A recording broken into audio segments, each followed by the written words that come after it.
আমার কাছে খুব ভালো লেগেছে যে আমরা স্টার সিনেপ্লেক্স চালু করার পর থেকে অনেক ভালো ভালো ডিরেক্টর তারা মুভি বানাচ্ছে, প্রডিউসাররা মুভি বানাচ্ছে এবং ভালো অনেক ছবি আমরা দেখিয়েছি এখানে এবং ব্যবসা সফল ছবি।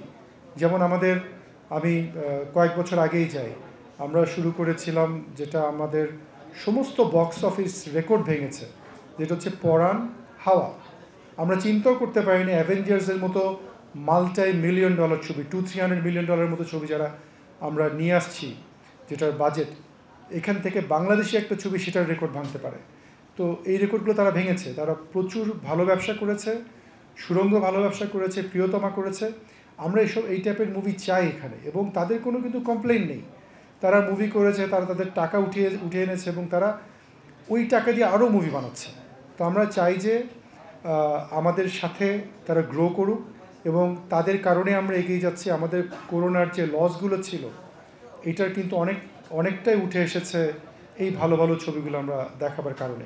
আমরা যে একেবারে মেগা স্টার দিয়ে ছবি করলে এটা সুপারহিট হবে সেটা না। আপনারা জানেন যে লাপাত্তা লেডিজ নামে একটা রিসেন্টলি একটা নেটফ্লিক্সে ছবি বেরোছে, একেবারে আননোন ক্যাস্ট, নতুন লোকজন নিয়ে, এবং খুবই ভালো করেছে এটা।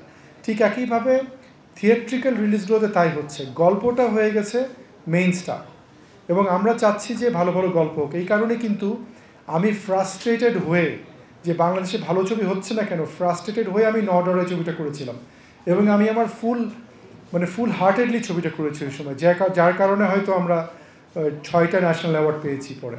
তো আমার একটা প্রমিস ছিল সবার কাছে যে আমি আরও ছবি বানাবো, কিন্তু আনফর্চুনেটলি যে বাংলাদেশে এখনও ভালো স্ক্রিপ্ট রাইটার আমি খুঁজে পাচ্ছি না। আমার 3-4টা আইডিয়া আছে, আমি স্ক্রিপ্টটাকে ডেভেলপ করার চেষ্টা করছি। আমি মনে করি স্ক্রিপ্ট হচ্ছে একটা ছবির প্রাণকেন্দ্র।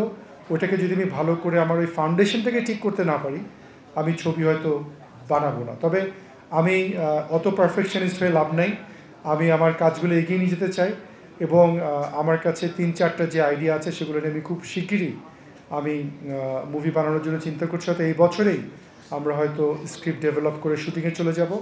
তো এই জিনিসটা থাকবে, আমরা অব্যাহত রাখবো।